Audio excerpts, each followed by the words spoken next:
사랑합니다.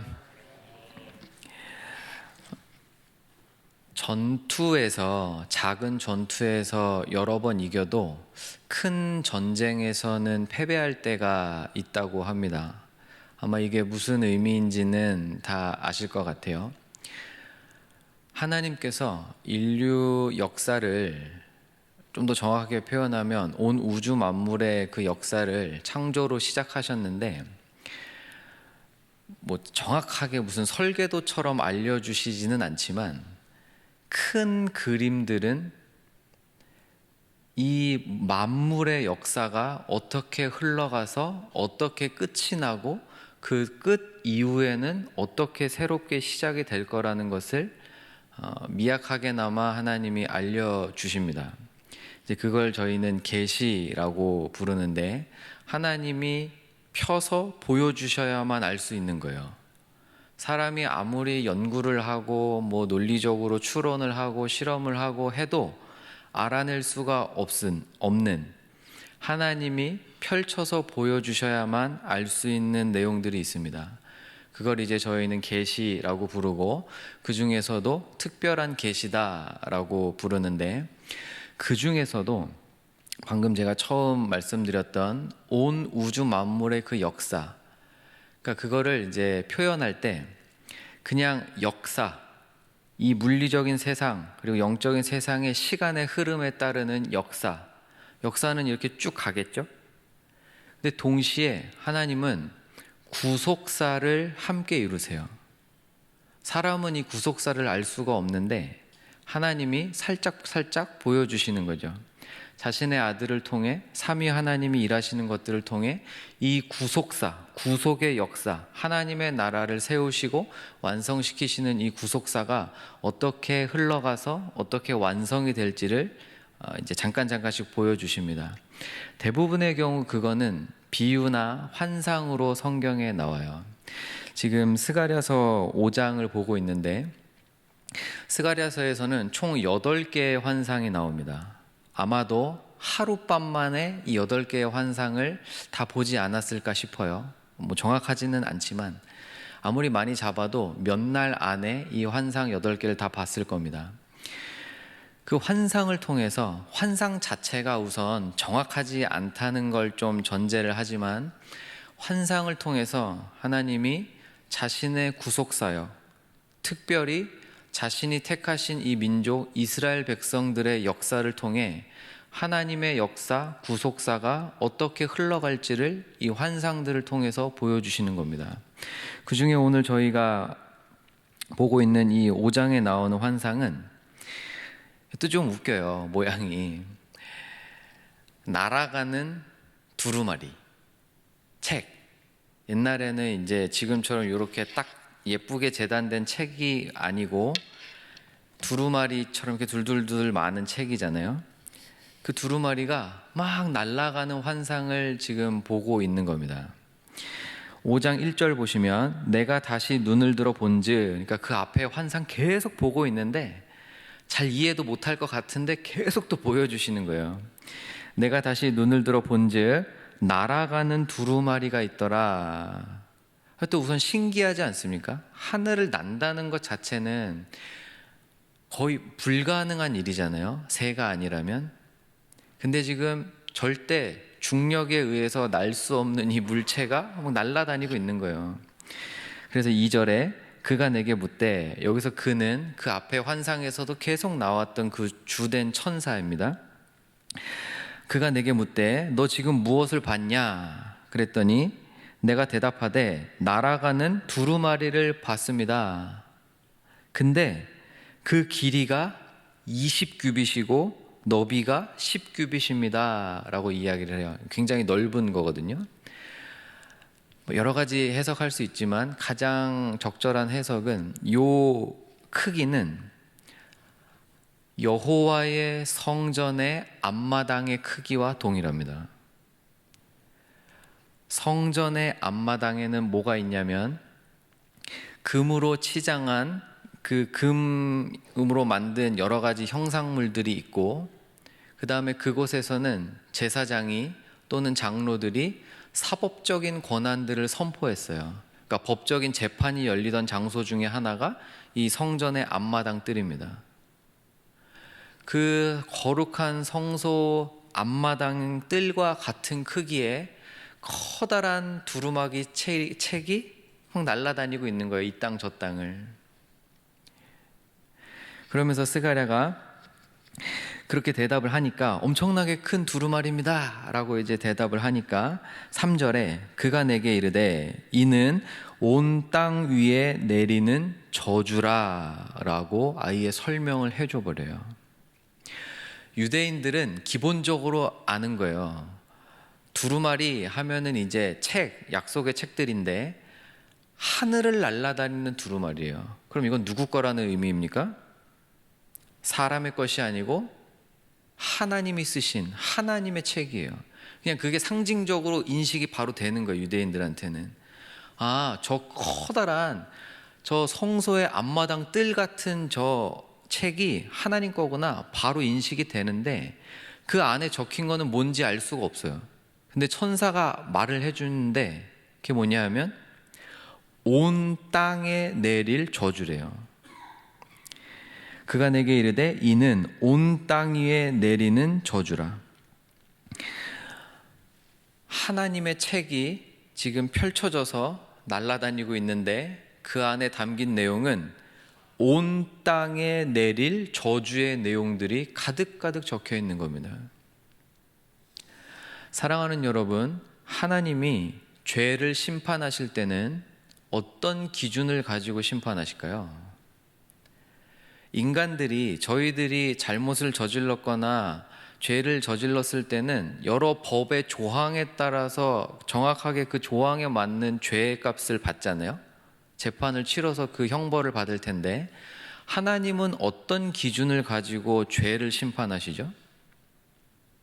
하나님은 변치 않으시는 자신의 언약에 기초하여, 자신이 하신 말씀에 기초하여 죄를 심판하십니다. 그래서 율법이 그렇게 중요한 거예요. 예수님께서 율법을 완성시키시는 이유가 여기에 있습니다. 하나님의 법 조항 기준들을 완성시키시는 분이 예수님이세요. 여하튼 그 기준에 따라서 온 땅을 심판할, 온 땅의 죄를 저지르고 다니는 저 인간들을 심판하실 죄목들이, 내용들이 잔뜩 적혀서 하늘에 날아다니고 있는 걸 지금 스가랴가 본 겁니다. 그러면서 3절 중간에 도둑질하는 자는 그 이쪽 글대로 끊어지고 맹세하는 자는 그 저쪽 글대로 끊어지리라 라고 표현을 해줘요. 그랬더니 또 4절에 만군의 여호와께서 이르시되, 이제는 하나님이 직접 말씀하십니다. 하나님이 선언하시는데 하늘에서부터 막 음성이 들리는데 하나님이 뭐라 하시냐면 내가 이것을 보냈다. 확실하게 도장을 찍으시는 거죠. 헷갈리지 말라고. 지금 저 날아다니는 두루마기, 그리고 저 두루마리에 적혀있는 내용 천사가 말해준 거 맞다. 내가 보낸 거야.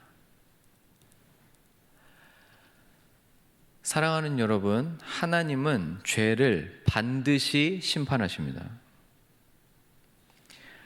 반드시 심판하십니다.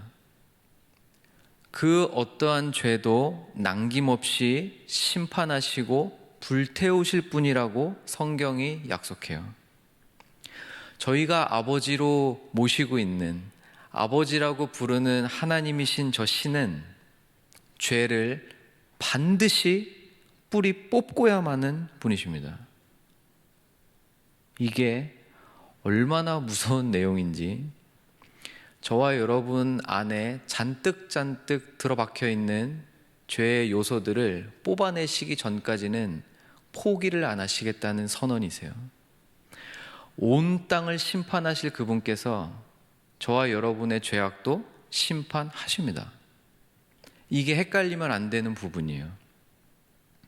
그걸 어떻게 하냐면 4절 부분에 4절에 만군의 여호와께서 이르시되 내가 이것을 보냈나니 도둑의 집에도 들어가며 내 이름을 가리켜 망령되이 맹세하는 자의 집에도 들어가. 다시요. 도둑의 집에도 들어가며 내 이름을 가리켜 망령되이 맹세하는 자의 집에도 들어갈 거다. 이게 지금 누구들 집에 들어간다는 내용인지 아시겠어요? 이거 하나님의 백성들 집에 들어간다는 내용입니다. 여호와의 이름을 부를 줄 안다는 것 자체가 이미 하나님의 백성들이에요. 근데 하나님이 보실 때는 하나님을 믿지 않아요. 자신은 유대인으로 태어나서 어렸을 때부터 부모들에게 밥 먹을 때마다 요절을 외웠고 밥 먹을 잠자기 전에 늘 율법에 대한 이야기들을 들으면서 자라서 나는 유대인이고 나는 아브라함의 자손이고 나는 하나님의 백성이라고 단단하게 믿고 있는 사람들인데 하나님이 보실 때는 도둑놈이라. 하나님의 영광을 빼앗아 가고 있는 도둑놈이다, 저건. 그리고 내 이름을 가리켜 망령되게 맹세하는, 하나님이 어떤 분이신지 안다고 생각하고 자기 마음대로 하나님을 막 왔다 갔다 요리조리 흔들고 있는, 하나님 이름 마음대로 막 써먹는, 조금 더 고상하게 표현하면 신앙생활 멋있게 하면서 하나님 필요할 때 이용해 먹는 도둑놈이라. 그 집에 들어가서 심판한다. 집에 들어가서 심판받는 경우가 성경에 한 번 더 나와요. 출애굽기에서 10번째 재앙 기억나십니까? 10번째 재앙은 이렇게 선언됩니다. 내가 애굽 사람들의 집에 들어가 그 집의 모든 장자들을 죽이겠다라고 하나님이 직접 선언하세요. 그런데 유월절 어린 양의 피를 문설주에 바른 그 집에는 내가 들어가지 않겠다. 하나님이 우리 집에 들어오시면 우선 난리가 납니다. 그 출애굽기 때는 여호와의 집에 들어가심이 이스라엘에게는 복이 됐어요. 이스라엘을 지키시는 분이셨어요. 애굽을 심판하시고 하나님의 백성들을 괴롭히고 죄의 상징이 되어버린 그 애굽의 백성들을 심판하실 때 하나님이 직접 그 집으로 들어가셨는데, 지금 스가랴서에서는 이미 포로 지나고 돌아와서 하나님의 백성이라고 다시 서겠다고 하는 이 사람들이 여전히 하나님의 이름을 망령되이 말하고 다니고 여전히 도둑질하는, 근데 몰라요, 본인이 잘. 바보가 아닌 이상 하나님이 살아있다는 걸 알면서 내가 하나님의 이름을 망령되이 일컬으리라, 그럴 사람이 몇이나 되겠습니까? 거의 없어요. 진짜 모르는 거예요, 이 사람. 바리새인들이 실제로 진짜 완전히 생 못된 놈들이고 진짜 사탄 같은 인간들이어서 진짜 그렇게 외식에 외식만 하고 다녔다고 생각하십니까? 그렇지 않을 겁니다. 실제로 바리새인들은 자신이 의인이라고 철석같이 믿는 거예요. 왜요? 나는 행하거든요, 율법을. 나는 신앙생활을 하거든요. 나는 기도를 하고 그것도 열심히 하고 진심으로 하고 시간을 많이 들여서 하거든요. 자기가 자기 자신에게 속는 거라. 근데 하나님이 속질 않으세요. 이 도둑놈들 집에 내가 들어간다. 내 이름 망령되이 행하는 이놈들 집에 내가 들어간다. 얼마나 무섭게 얘기하시냐면 4절 끝부분에 맹세하는 자의 집에도 들어가서 그의 집에 머무르며, 그의 집에 머무르며 그 집을 나무와 돌과 아울러 사르르리라. 진짜 집에 기둥뿌리 하나 남겨두지 않고 완벽하게 심판하신, 죄 뽑아내고야 만다. 이게 하나님의 선언이세요. 사랑하는 여러분, 죄는 하나님 앞에 반드시 심판받습니다. 반드시 심판받습니다. 여기서 벗어나는 것은 단 하나도 없어요. 하나님의 눈을 피할 자는 하나도 없어요. 오직 하나, 오직 한 길. 우리가 의인이 돼서 구원을 받은 게 아니고, 우리가 의인이 돼서 그 심판의 자리를 비껴나가는 게 아니고, 예수 그리스도의 보혈이 우리를 덮어서 죄가 보이지 않기 때문에, 좀 더 다른 표현으로 바꾸면 예수 그리스도의 의가 믿음 때문에, 정말 아무것도 아닌 것 같은 나약해 보이는 이 믿음 하나 때문에 하나님이 너 진짜 내 아들 믿는구나, 요거 하나 보시고 예수 그리스도의 신의 완벽한 의가 우리에게 전가되기 때문에, 또 다르게 표현하면 우리가 예수 그리스도로 옷 입었기 때문에 하나님께서 우리의 죄를 사하시는 겁니다. 이게 성도가 받는 이 땅의 것으로는 어떻게 설명조차도 어려운, 저와 여러분이 받는 복이에요. 그러나 여러분, 구약의 지금 이 장면까지는 그리스도가 아직 오시지 않았어요. 하나님께서 스가랴 선지자에게 보이는 이 환상을 통해서 자신의 구속사의 마지막 장면을 지금 보여주고 계시는데, 하나님의 백성이라고 말을 하고 다니면서, 유대인이라고 말을 하고 다니고, 아브라함의 자손이라고 말을 하고 다니면서 하나님 도적질하고 하나님 이름 망령되이 일컫는 이것들을 다 심판하시겠다. 그리고 그 뒤에 바로 이어지는 5절부터 11절까지 내용 보면 에바에 담긴 여인 환상 나오거든요. 이 계시록이랑 이어지는 환상이라서 좀 어려운데, 결론은 하여튼간에 죄들 싹 다 모아가지고 죄의 뿌리 역할하는 이 음란한 여인을 저 신할 땅에다가 버려버리겠다는 거예요. 그러면 그 여인은 신할 땅에서 자기 세력을 막 키워가지고 악한 나라를 세울 텐데, 마지막에 이 악한 나라와의 전투가 아마겟돈이라고 불리는 최후의 전투입니다. 이게 환상으로 보여지는 거예요. 환상으로. 하나님께서 이 영적인 전쟁들을 어떻게 이끌고 가셔서 자신의 나라의 왕으로 세우실 아들 그리스도가 그 사탄을 어떻게 물리치시고, 그 전쟁을 어떻게 승리하시고, 그 어떻게 죄들을 싹 다 몰아내셔서 최후의 완전한 새하늘과 새 땅, 하나님의 나라를 이루실지를 지금 보여주고 계시는 거예요. 그 중간 지점쯤에 반드시 일어날 일이 이겁니다. 하나님의 백성들 가운데 죄를 회개치 않는 자들에 대한 심판이 있습니다.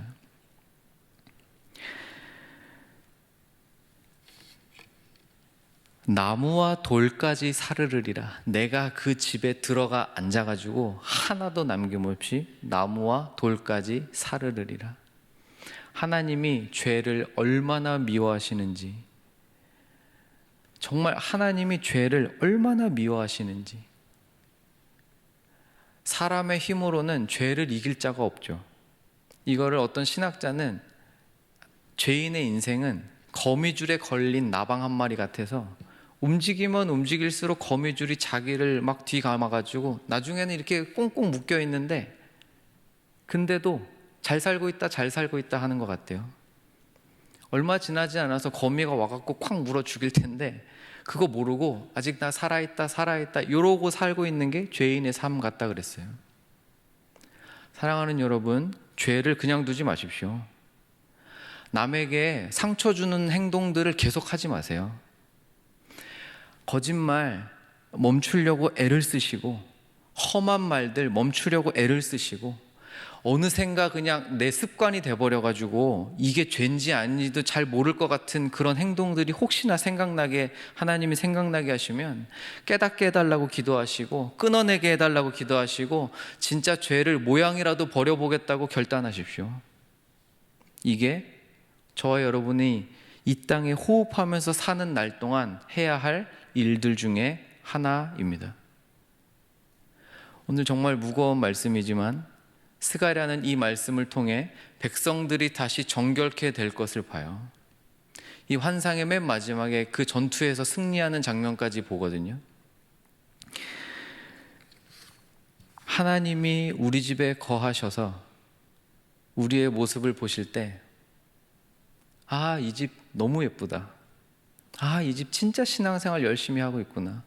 아, 이 집 진짜 신앙 정말 예수를 믿고 예수를 사랑하는 삶을 아름답게 살아가고 있구나, 그렇게 평가하실지, 아니면 야, 이 집 내 기둥까지 불살라야 되나, 하나님의 그 판단이 다시 한번 오늘 저희의 기도의 자리에서 정말 하나님의 마음이 느껴지는 시간이 되셨으면 좋겠습니다. 말씀을 정리해 볼까요? 하나님은 죄를 심판하시는데 자신의 언약에 따라서 심판하십니다. 그러니까 언약은 복과 저주가 원래 함께 있어요. 하나님은 은혜의 복만을 선언하시는 언약을 맺으신 적이 없어요. 반드시 그 언약에 행치 못하는 잘못들을 처벌하시는 그 언약까지도 함께 맺어두십니다. 이게 오늘 이 날아다니는 두루마기의 환상이에요. 하나님 자신이 세우신 그 법에 따라 심판하십니다. 또 한 가지, 시온의 왕으로 서실, 결국은 그 신할 땅의 바벨론의 수도인데 그 신할 땅에 선 그 음란한 그 나라, 죄악의 나라를 물리치실 그 예수 그리스도는 하나님 나라의 왕으로 서실 텐데 그분은 자신의 아버지의 이름을 망령되이 여기는 자들 용서치 않으세요. 이게 성령을 무시하는 죄예요. 다시 한번 이 2023년 끝을 지나가는 저희의 삶을 다시 한번 하나님 앞에 솔직하게 내려놓으면서 정말 내 입술에 하나님 파수꾼을 세워주십시오. 내 머릿속에 악한 생각들, 이기적인 생각들, 남 요것만 하면 저 사람 눌러버릴 수 있는데 그거 말고 하나님, 내가 희생하면서 살 줄 알게 해주십시오. 내가 주님을 위해서라면 손해볼 줄 알며 살게 해주십시오. 남을 아프게 했던 행동들 용서해 주십시오. 삭개오가 예수님 만나자마자 자기 재산 절반 자르고 손해배상 4배로 합니다. 그렇게는 못할지언정 내에 틀어박혀 있는 악한 죄들, 작은 거라고 무시해왔던 그것들, 하나님 이 연말에 다시 한번 결단할 수 있도록 힘을 주십시오. 용기 주십시오. 잘라낼 수 있도록 도와주십시오. 은혜 주십시오. 기도하는 이 시간이 됐으면 좋겠습니다.